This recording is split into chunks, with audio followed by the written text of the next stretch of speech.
Hello, here we go. It's the Cop-Out Podcast.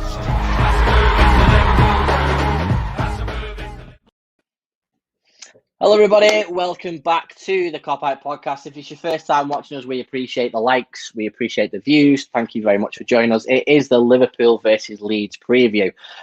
Support from this show is brought to you by Manscaped, who is the best in men's below the waist grooming. Manscaped offers precision engineered tools for your family jewels. Can't say any further than that.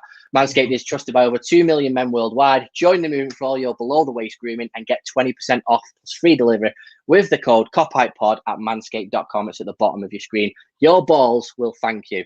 And Manscaped work with quite a few charities as well, so it's a really, really good cause that you're supporting as well. And it's about, you know, men's mental health, and men should talk about their issues and stuff like that. And yeah, it's really, really good. So the guys at Manscaped are doing some fantastic work, and we're really proud to be partnered with them as well. Getting back to the pod, obviously it's Jay with you, and obviously Matt as per usual. Matt, how are you, mate? How are you? What's going on? Good. It's been a while since I've been on a pod, about a month. It has, mate. But the reason why, tell the viewers why, because who the fuck are you working for right now? Tell them. Working for the national team in Gibraltar. You're working for the Gibraltar national team, mate, which has been absolutely epic. You know what I mean? You've been fucking brilliant with that the last few weeks, you know. And then the big Holland game as well. So you got to bump into Gina Wijnaldum, which was fucking epic. So, you know, fair play to you, mate. No, it's pretty sick, to be fair. Like, being one of the only ones that can travel. That was pretty cool. Yeah, that was fair play. No, mate, that's awesome, and fair play to you. And obviously, we've got, you know, another sexy person on our podcast as well. We're going to bring him in right now. His name is Mick Moran, and here he is to join us as well. So, Mick, how are you, pal? You okay? Yeah, I'm good, fellas. You? Yeah, not bad, mate. Not bad.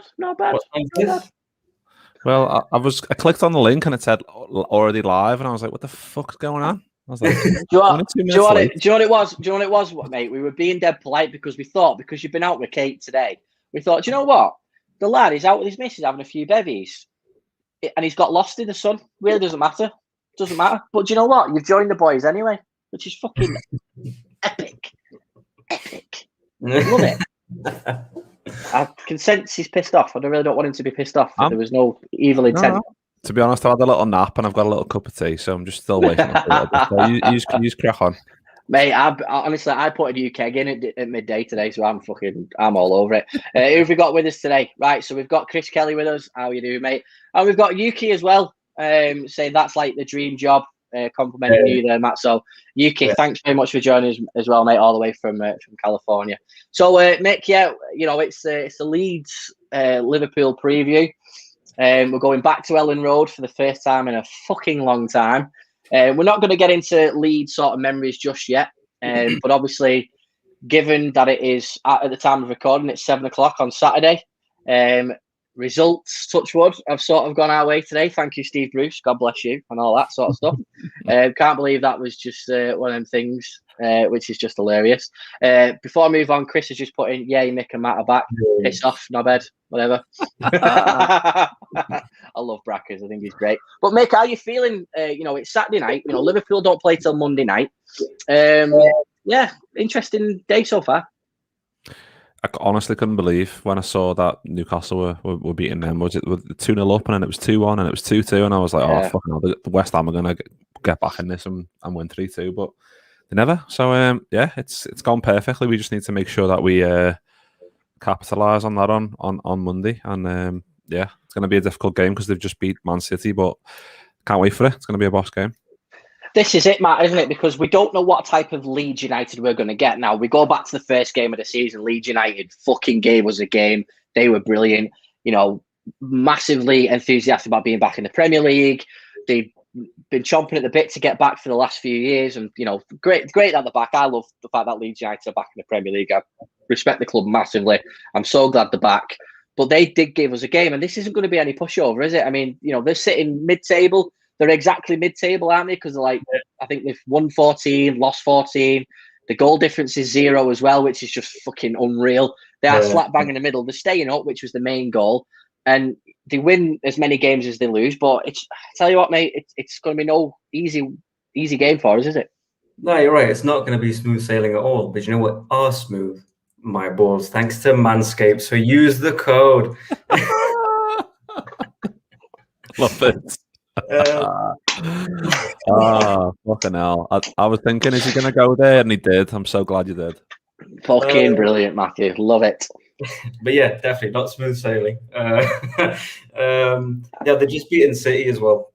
So their confidence is going to be sky high. And they're out with 10 men for most of the game. Good news is that Cooper ain't going to be playing, which is good for us, I suppose. And they hopefully are shattered. They're due a little bit of a dip because they've been at high energy all season. So hopefully they start to get a bit knackered. But you know, every game, as a cliche as it sounds now, every game's a cup final, and the lads that get up for Madrid, they couldn't score, but they got up for the game, and hopefully they get up for this game as well. Yeah, that's it, isn't it, Mick? You look at it now, and I think the way we've been playing the last few games, it's the Madrid game. We did have a positive performance in aspect, really. You know, granted we didn't go out and couldn't fucking put our chances away. There was still a positive performance, and there's been positive performances the last few weeks, hasn't there? So we've really got to take that into the game, haven't we? Yeah, I mean, in the Madrid game, we quite a few chances in the first half we should have put away. If we're clinical enough, we go to the next round in the Champions League, to the semi-finals, and we're all sitting here having a different conversation completely. But we just need to. I mean, coming up against Madrid was a difficult task, and we weren't up to it. Unfortunately, we didn't have quite enough to get over the line there. But coming up against Leeds, that's the type of team we kind of want to come up against in a way, because we don't want to come up against a West Brom or a Burnley or teams that are going to sit back. Bielsa's team just go man for man mark, and wherever your player goes, I'm going to follow him. So I'm hoping that organised chaos that he's got going on there will kind of suit us in a way, because we can kind of go, right, well, fuck this, go for the front four or go whatever you want to go, speed in behind, and we're going to concede. Obviously, we're going to concede. I think we've come to know and love that the fact now. But we will score goals as well. And if it's another, like me and you done the pod, didn't we, Jay? Earlier in the season, the first game of the season when it was 4-3, and the views on that video probably are our best, to be honest. Still, it was. I'm looking forward to that as well, because I'm a load of Leeds fans are going to be watching it. So I'm hoping for another boss game like that, and I'm hoping we can just kind of get over the line in the same way we did in that first game. Yeah, absolutely spot on there, mate. And just want to jump into the comments here, Matt. Obviously, Chris Bracker said, Mick and Matt are back. Yeah, fair play. You know, it's always good to have Mick and Matt, the old school team, on as well. But he said here, Matt, that in 99 to early 2000s, the battles between Liverpool and Leeds for third Champions League spot were epic. It was third and fourth, Matt. You know, going back in the day, I know you're a bit of a babber back then, mate. But it's nice to experience this game again, because Ellen Road has never been. It's not always been a happy hunting ground for Liverpool in the Premier League here, and that's what worries me, because when you look back at memories of Leeds and Liverpool at Ellen Road, you know, you look at Tony Yeboah and his fucking amazing goal against David James. You look at when Michael Owen pulled his hamstring when it was a draw, and that sort of like was really detriment to his career in terms of like he lost a yard of pace to it. The Mark Viduka game where it was 4-3 and he'd scored all 4 goals.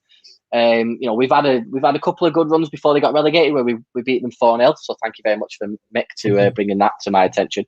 But it's going to be no plain sailing, is it? But it's nice to revisit these type of fixtures, isn't it? Leeds away. You know, there's quite a bit of history between the two clubs, isn't there?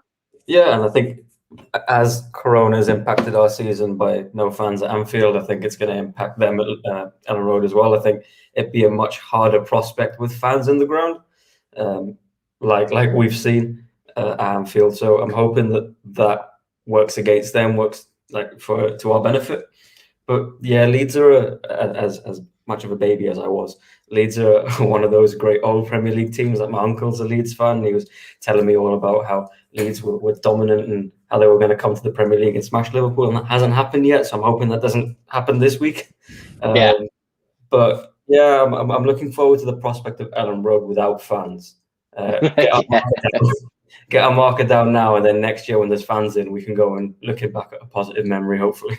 Yeah, hopefully, mate. And then, Mick, that's the important thing, isn't it? Because what I want to touch on now is, right now, obviously top 4 is our main focus, and I don't see any excuse now from Liverpool. And this might be me playing devil's advocate, and I might be bit of a prick, but I think someone has to be the prick in this question. I don't see any more excuses now from this football team. Yes, okay, we haven't got our 2 first-choice centre-backs, but the rest of the squad is pretty much our first choice, all right, bar Hendo, and he's out. But pretty much we've got the team now to actually go on and solidify this top 4 spot. Now, we've got used to Kabak and Phillips. They've not been amazing. You know, they've not been at the Van Dijk and Gomez or the Van Dijk and Matip level, but they've been very good for us. It's done our job. And like Bracker said before, I believe Madrid away is the only game we conceded when Kabak and Phillips have started, which is a great stat. Chris, thanks for bringing that to the pod, mate. We really appreciate stuff like that because it solidifies what I'm going to say. I don't think there's any excuses now for Liverpool. We can't blame this on, Van Dijk we've not got, and there's a domino effect. I think all those excuses now are fucking gone. What do you reckon? Yeah, I agree. We've got to the point where Kabak and Phillips are doing well. I mean, like you said, Jay, it's not the same because no one can be the same as a Van Dijk and alongside a Gomez or a Matip because that was just won a league title and a Champions League with that. So you can't really compare it. But we've got to the stage where we've kind of got a bit of a settled team, albeit we haven't got that many options like we did have in terms of mix and matching players, and albeit maybe in midfield we can still do that. But West Ham losing today, only 3 points behind. If we win on Monday, we go above them because we've got +5 goal difference over them. Obviously, Chelsea are playing today, aren't they, against City, aren't they, in the FA Cup? So I don't know when their next game is, but like West Ham, Leicester, I should say, losing their last game as well, kind of drags them into it because they're only currently 1 ahead of West Ham. So it kind of makes our job a little bit easier in terms of getting. We could even sneak 3rd if we play our cards right. We just need to. This is the most difficult game, I believe, anyway. Away to Leeds. Obviously, we've got United as well, but this one's going to be, like I said, organised chaos. They're a mad team. Bielsa's mad. Their whole team's mad, but they've got some real quality in there as well. With Rafinha and players who are going to. I'm looking at maybe next year. Rafinha, I'd absolutely love at Liverpool. Just a player who runs at players, tricky, can score a goal, can assist, get in behind, just stuff like that. And he's going to be a real thorn in our side, I reckon, on Monday. But if we kind of keep him at arm's length and we win this game, then and then we've got Newcastle at home next Saturday. So the games are coming thick and fast, but we just need to kind of go into like we did before. When we were kind of veering away from the top 4, we were like, our mentality was, let's just try and get 3 points on the board. And I think, it's so cliche and whatever, but that's all we've got to do at the moment. Just kind of keep ticking over. And other teams are playing each other as well around us as well. So if that happens, obviously like today where West Ham drop points, you're looking at the fixtures going, right, I can predict this completely. In other seasons you can, right? You're away, you have a team, right? You're more likely going to lose, and you do lose, or you're going to win. You're at home, whatever. You can't predict it this season. So I think we need to kind of go for it. And in the Real Madrid game, we proved that we kind of did play well, but it was just the finishing. And if we can do that against Leeds, then I imagine we've only got ourselves to blame if we don't go on and clinch top 4 now.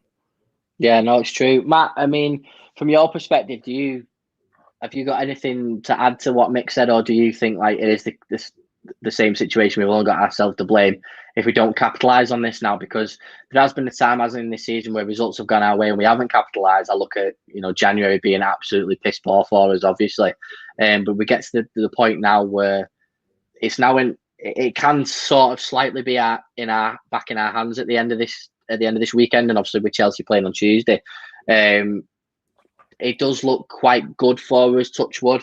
Do you think, obviously, without tempting fate, it should happen? Or are you still in the mindset of, I'm still thinking about that, this Liverpool side is the Liverpool side of January? No, it should happen. It needs to happen. Klopp said, for more reasons than one, that we had to get into the top 4. Footballing, that's financial, that's bringing players in, that's keeping players.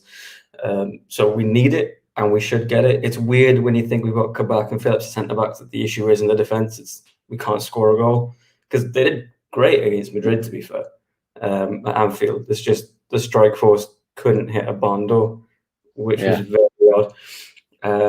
But yeah, look, it's not. It's a failure if we don't get top 4. That's my opinion now. It's no. We have to. Anything less is not success. If we can get top 4, I think it rescues the season. But if we don't in this position, then the whole season's it's just been a failure, in my opinion. Yeah, Matt makes a really good point there that it is, we don't get top four. That's huge for this club, isn't it? Because of the repercussions that happens to it. And, you look at since Andy Robbo signed, so you look at 17-18, there's always been that drama on the last day of the season. Last day of 17-18, we had to beat Middlesbrough to get into the top four. We did that. Last day of 18-19, we were potentially going for the league, but then we obviously had the Champions League after it as well. And then the following season, we'd won the league, and there was still a big hoo-ha about it. It was still there. You had to go on and win everything. It might happen again, mightn't it, where we've got that final day drama, because I don't think top four is going to be wrapped up within the next couple of weeks. I think it will go down to the wire. Yeah, definitely. I mean, I'm just looking at our fixtures now. We've got Leeds, Newcastle, United, Southampton, West Brom, Burnley, and Palace. So, I mean, usually you'd look at the likes of West Brom and Burnley away and go, right, we should win those. But this season, you're like, well, those are the ones I'm most dreading. And that's what I'm saying. It's kind of that unpredictability where you're like, anything could happen. But in a way, it's kind of like, I'm happy we're not at home for those games. I'm glad we've got the home games out the way, and we can kind of throw the fucking kitchen sink at them away from home. But yeah, I think it's going to go down to the wire, definitely. I mean, it's going to be one team gives it away one season, one team loses, then the other team's right where in the ascendancy. They'll probably draw, and then it's kind of going to be to and fro until the 23rd of May when the season ends. But I'm just hoping that we've got enough quality, and now in a way being out of the Champions League, we've got one sole focus now. We can get a bit of tunnel vision going right, fuck this, boys. Yeah. We need to secure this in order to kind of allow the fellas in next year, Van Dijk and Gomez and whoever else, Hendo, and all those can come back and go, right, boys, we've secured Champions League. Let's kind of keep the pedal going and crack on where we left off the year before last. And I'm hoping that's what we can kind of do, along with some signings who might come in. True, that's a really, really good point, mate. And before we move on to the second half of the show, I just want to throw the whole double agent quiz question again at you, because obviously I always throw it at you, so you don't have time to check your fucking phones and stuff like that. So there we go, boys. So we're just going to go backwards and forwards between us to get your fucking phone down. In fact, just throw your phone case up, Mick, and we'll do a cheap plug here. Where's that phone case from? This is from the Retro Hut. And if you want to go and get that, I think it's about £13. I can post a link to that, which I have been doing actually.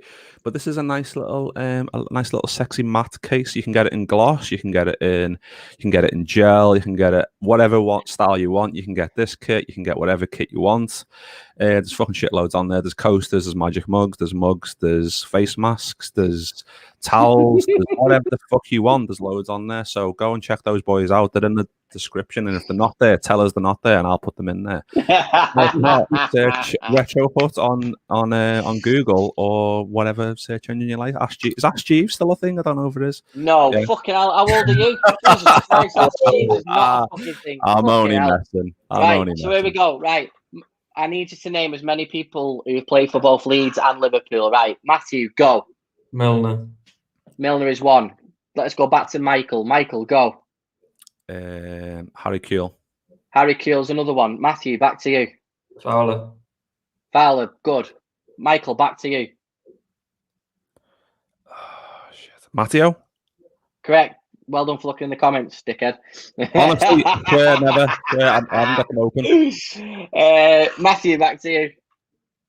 Did Carson play for Leeds? He certainly did, mate. Yeah, well done for having that other web browser open. Well done. Michael, back to you.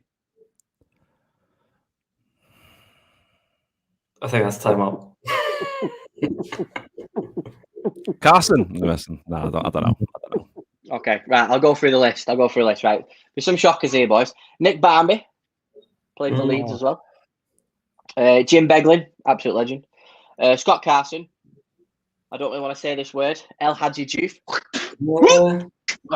Yeah, he played in the latter part of the decade. Robbie Fowler, obviously. Gordon Hodgson. Robbie Keane. Harry Kewell. Andy Lonergan. That's no shock as well, because he's been around the block. Dominic Matteo. One I was shocked you both didn't get was Gary McAllister. Oh, fuck's sake. Shocked you didn't get that one. Yeah. John McGregor. Obviously, James Milner. Lee Peltier, if anybody remembers him. If anybody's old enough to remember Lee Peltier, yeah. Jermaine Pennant, or Jermaine I'm on a tag Pennant. Another one, Ian Rush. You forgot about, because he left Liverpool to go to Leeds, didn't he, as well, which was obviously upsetting. John Scales. Tony Bonus, or as he's otherwise known as Tony Warner. Stephen Warnock.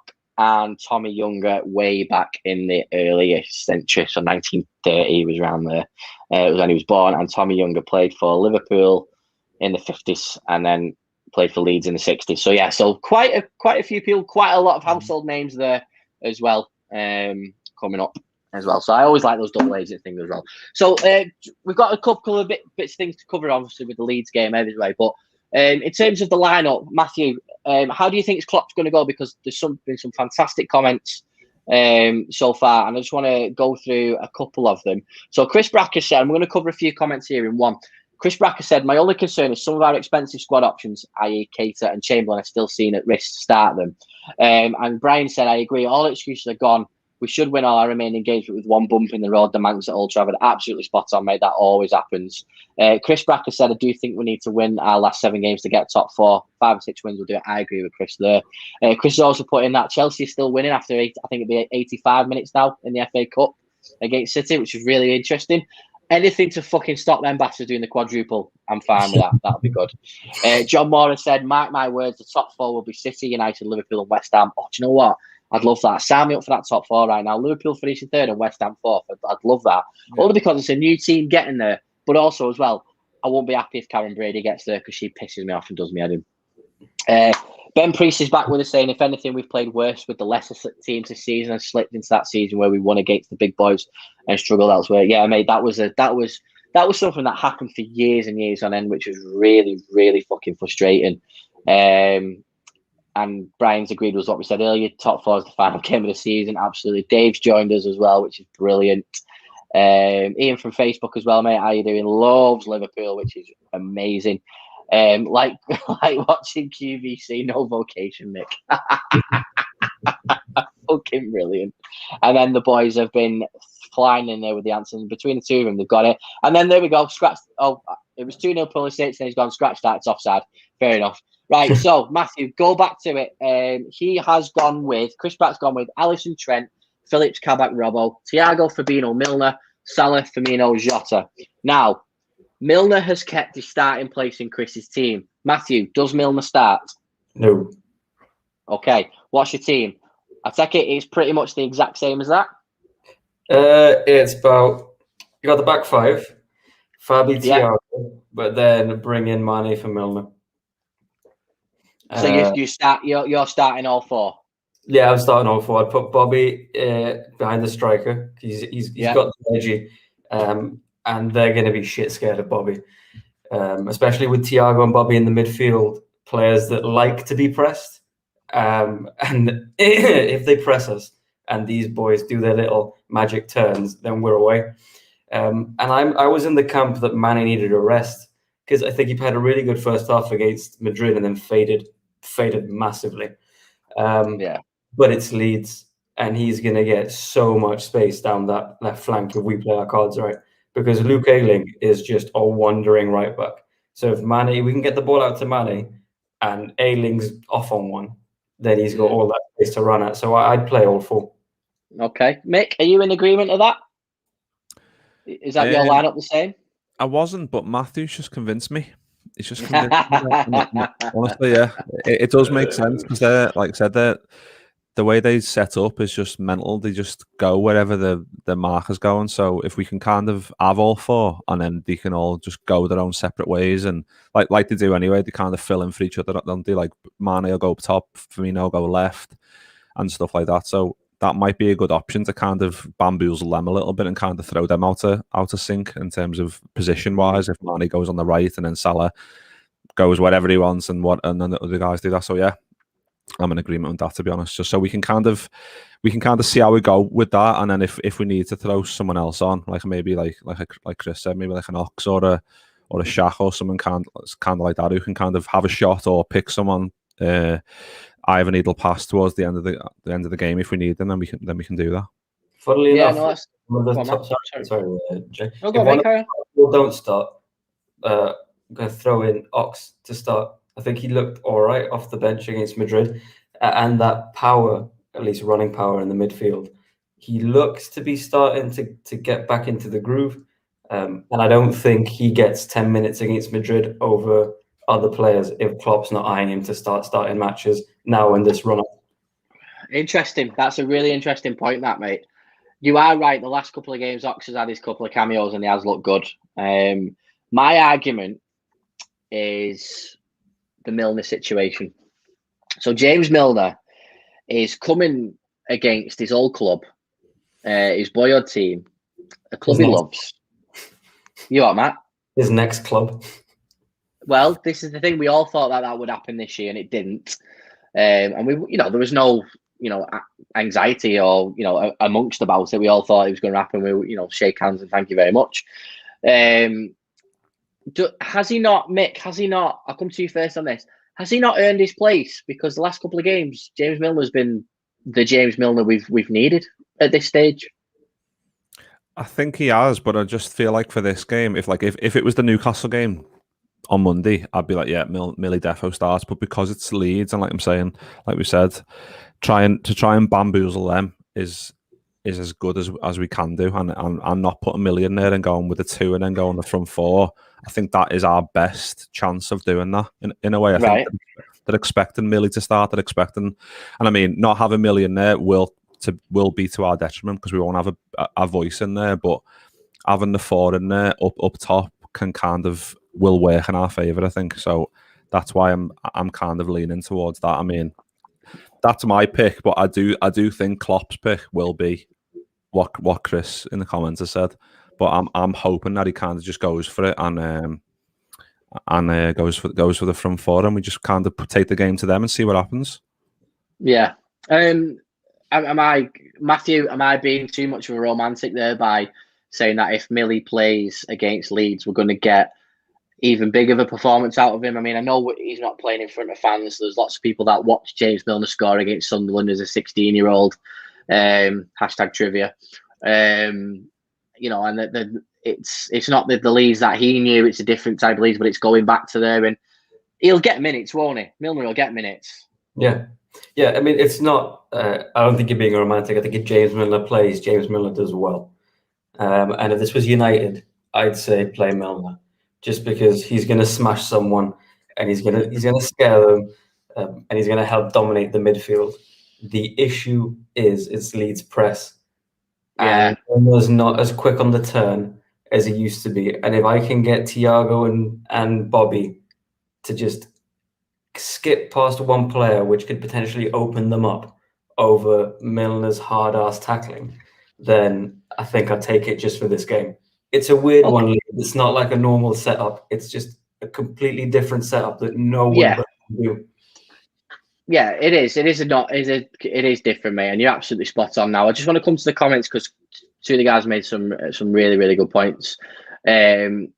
Ben's obviously said with the front 4 starting, which will be amazing. If 1 or 2 of the front 4 are form, the other 2 can pick it up. Absolutely spot on there, Ben. Chris has said Leeds aren't as gun-ho earlier in the season and defence has tightened up. No Cooper for them is a plus. Yes, it is, and Rafinha is still a doubt too, yeah. But lo and behold, because it's us and it's Monday, he'll end up fucking playing. Brian from Dublin has said Milner is a leader and we have no leader on the pitch, so he has to start.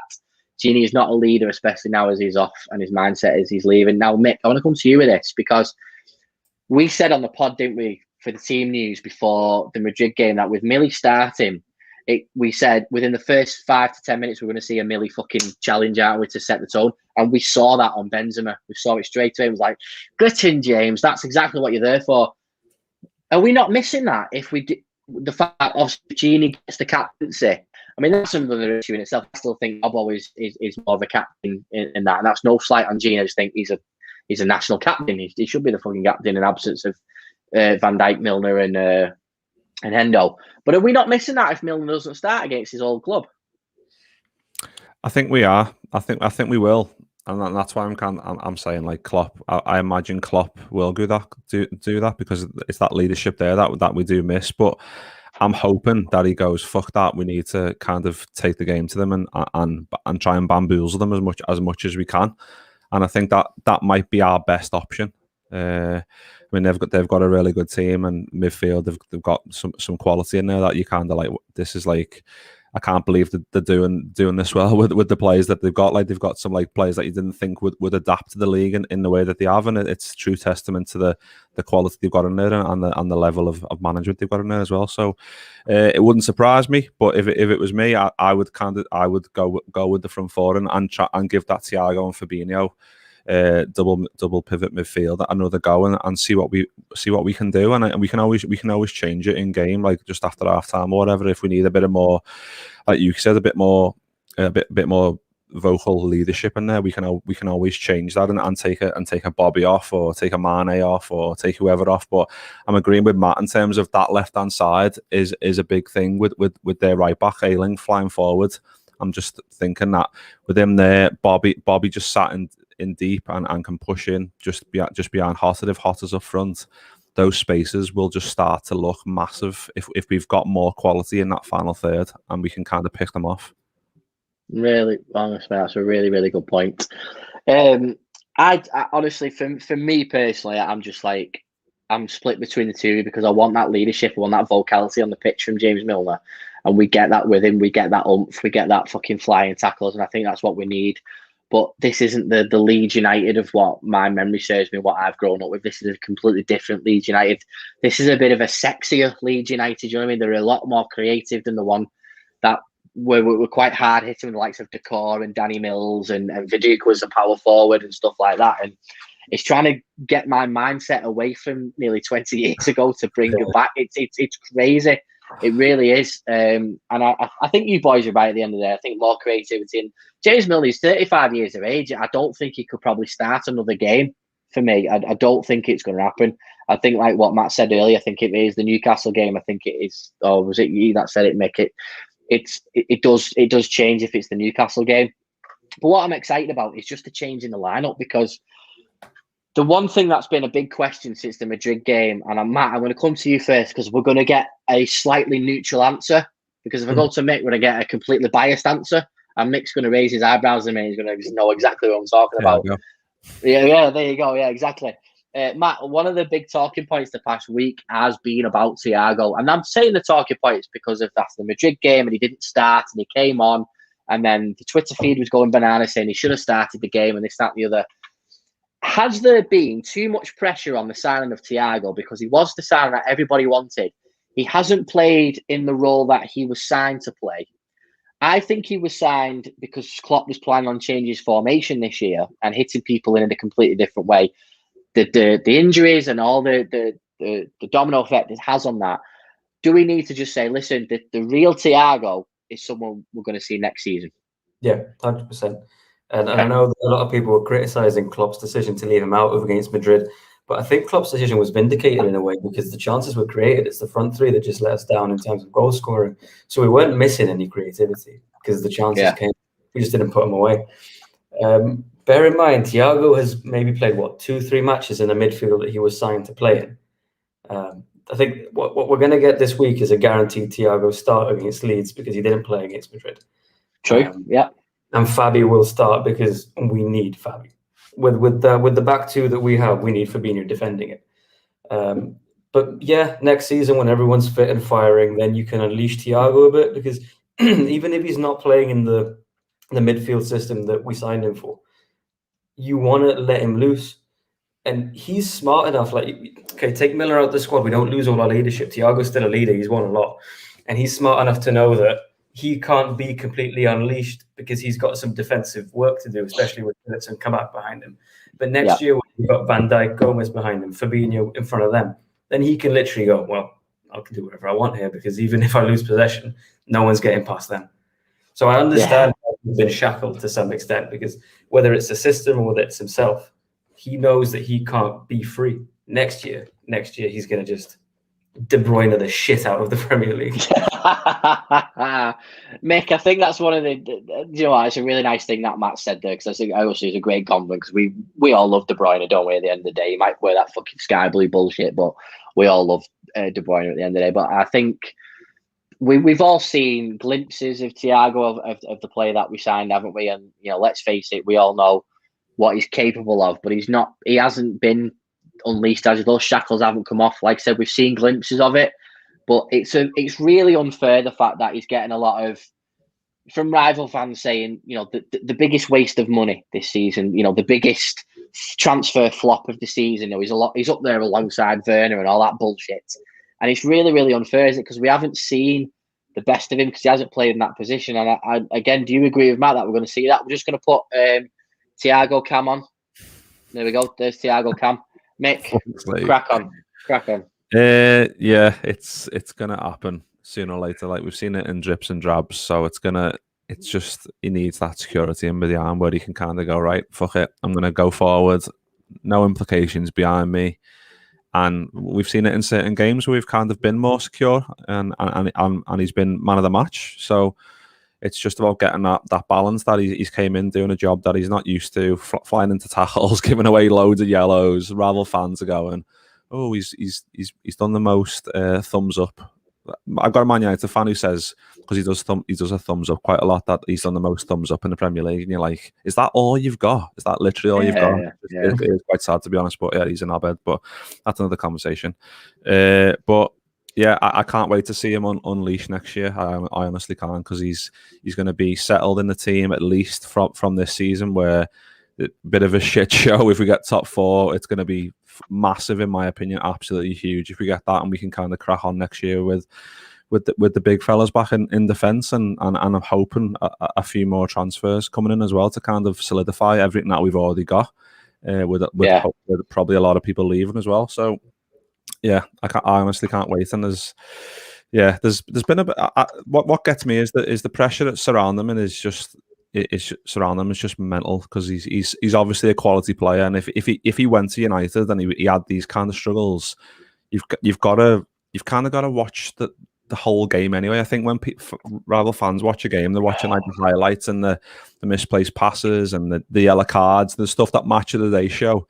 And you're like, well, it's the same thing that's been happening to Jordan Henderson for the last 5 years. People just going, oh yeah, but he's just a headless chicken. He doesn't do all the nitty gritty stuff. He doesn't get assists, doesn't get goals. And it's like, well, you're not really appreciating him because you're not watching the whole game. You're not seeing I think he's one of the highest on the list for like the assists for the assist, I think, for this season for us. And it's that you don't really see that in game. You only see the assists for the player, but it's that working behind for the assist for the assist that you don't appreciate, like ball progression, carrying it from deep, and picking those passes that kind of open up an opposition side to kind of then provide that assist. Well, mate, that's a really good point, because I mean, as you both know, I watch a lot of NHL ice hockey, and I'm a big fan of that sport. And one of the things that they always track in ice hockey is the double assist. So you'll always see in an ice hockey stand, for everybody out there who watches ice hockey,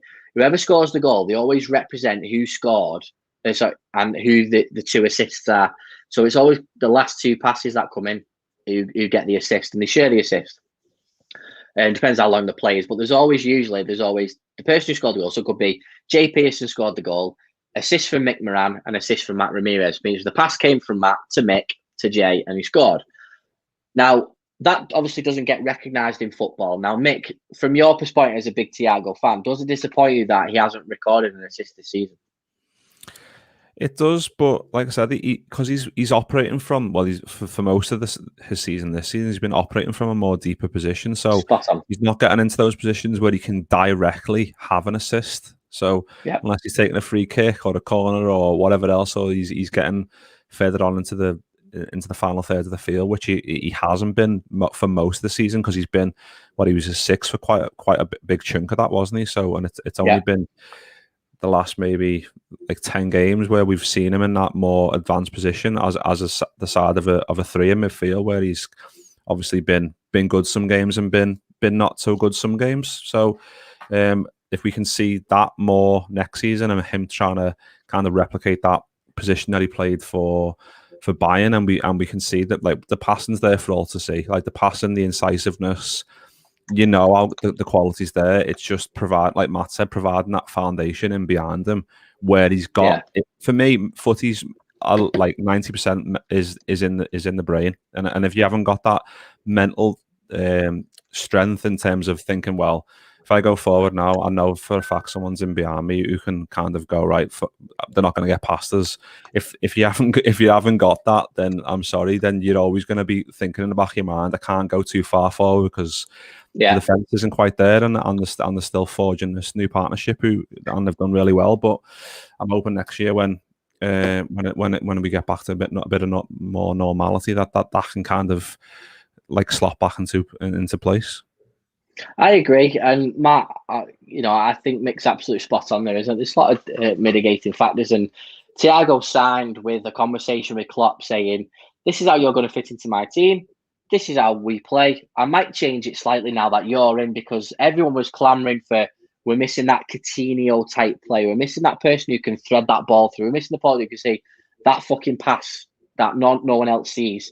And our title winning and our Champions League winning, a lot of it came from wide, didn't it? A lot of it came from the wing, a lot of our assists and stuff like that. So we did need that more down the middle because we were clamouring for that. We were clamouring for someone just get on the edge of the box and either have a shot or thread the ball through, and it didn't really happen. Thiago was that man to be signed to do that.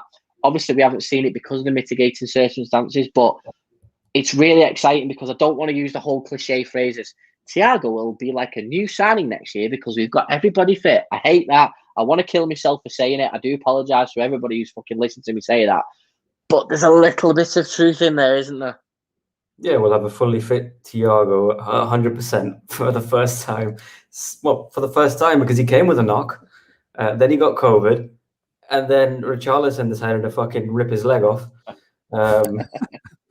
So, yeah, I'm looking forward to that. And apart from the quality that he's going to bring, it's the fear factor he's going to bring. So other teams are going to stick a man on him. And he's got more than enough quality to get round that man. But that's one less defender marking everyone else. And that's the sort of thing that he's going to do. And back to your comment on the assist for the assist. His numbers at Bayern weren't wow in terms of the direct assist.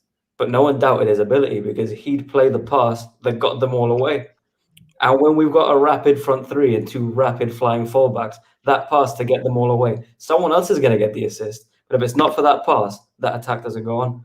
So rival fans need to piss off first and foremost. Absolutely spot on, mate. It's ridiculous that Thiago is being questioned. He wasn't being questioned at Bayern, but now because he plays for Liverpool, he's being questioned. It's stupid. Go on, Mick. No, I've just remembered that the perfect example of this is the goal that never was in the derby at Goodison, where he plays that ball where no one sees it. Only a handful of people in the world can see. Well, maybe can see that pass, but deliver it the way he did perfectly onto a backward rushing Mane to try and get back onside. He was onside. I'm still convinced he was onside. Yeah, to score. It was the perfect assist for the assist, and that's what he brings, and that's what he can do for us. Obviously, we lost Van Dijk in that game, and we still should have won that game. But it was the little things like that where he was running the show, and that's what I'm looking forward to, and that's why every time he's on the field for us, I'm still excited to see what he can do. And like Matt says, he does take an extra player away because they'll be thinking, oh, we need to mark this guy because he can provide that quality, like we said, like De Bruyne does for City week in week out, that incisiveness in the final third that can just cut someone open in the blink of an eye. And if you're not on him, then you're fucked because it's going to be a goal before you can even think about it. But what gets me is we've been clamouring for this like attacking midfield, like quality from the midfield for what seems like forever. Like we've had this midfield of like the Brexit midfield, haven't we? Which we've won so much with, but it's kind of been the fullbacks that have been the focal point. Going right, these are going to bomb forward. That is our output, and then obviously the front three can kind of feed off that. And now Thiago's coming to kind of alleviate that a little bit, but because of the injuries we've had, he hasn't had a chance to kind of fully alleviate it because he's kind of been plugging holes, and we've been plugging holes here, there, and everywhere. So he hasn't been able to do that to the best of his ability. And I'm hoping next season that he can put that right. And it only takes like last season we pissed the league. City were going over. Laporte's injured. That's our reason why they were miles behind us. And now look at them. Footy changes really quick. So I'm hoping we can just secure this fourth and go again next season, because it's sure going to be definitely better than it has been this season anyway. Yeah, 100%, mate. Brian's come in there saying Klopp wanted Thiago and catering for Fabinho in his dream midfield. Sorry, have I called that right? Probably. He might have said that, mate. We'll have to look into that. When we signed Thiago, Klopp said, I now have the two best midfielders from the German league in my team. Yeah, I think we're going to have to do a separate pod on the Naby Keita thing. And we might do that after the season's finished, I think, to have a really in-depth discussion about Naby Keita, because I don't want to get into it now. We've already done 45 minutes now. I think it's definitely up for a bigger discussion. But, Brian, we appreciate that, mate, because I'm going to note that down and we'll definitely do something on that. John is here on YouTube saying, in terms of Mane, how do we know he's not suffering from COVID for so long? My missus had it over a year ago and still suffering. Yeah, it's a really good point, hasn't it? So we'll just sort of touch on the Mane situation at the minute, Matt. There has been lots of question marks regarding Sadio Mane. He had a really good sort of first half of the first half against Real Madrid, and then it was sort of like we didn't really see him, and we're not really seeing the better Sadio Mane this season.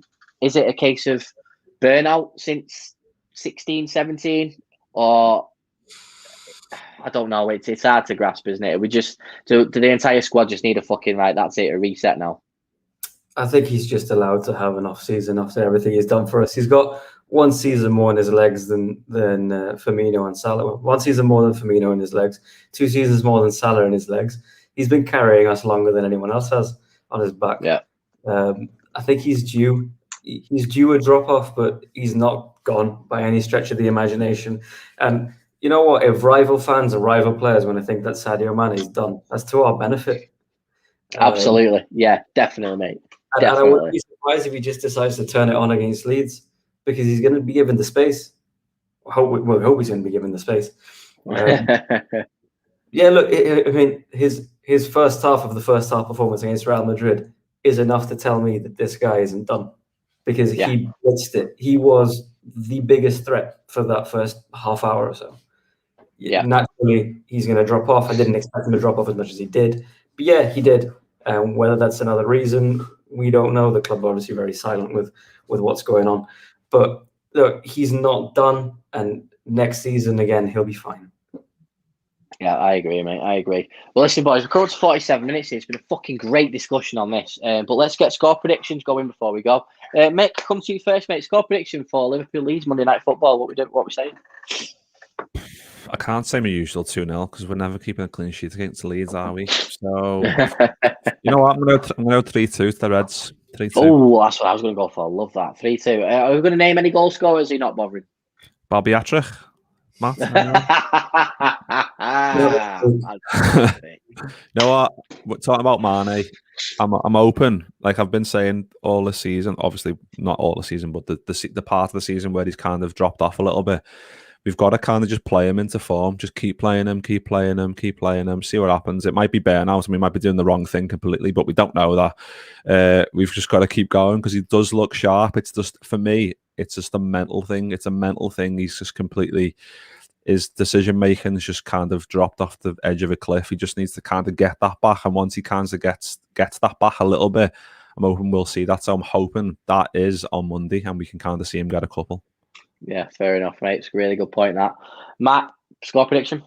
Going for a repeat at Anfield, I'm thinking 4-3 again. Okay. Bobby, all four? Nah, I'm going to say, I think Thiago gets his first. Oh, I love that. Directly from the corner? Everyone but Bobby of the front four. Okay. Oh.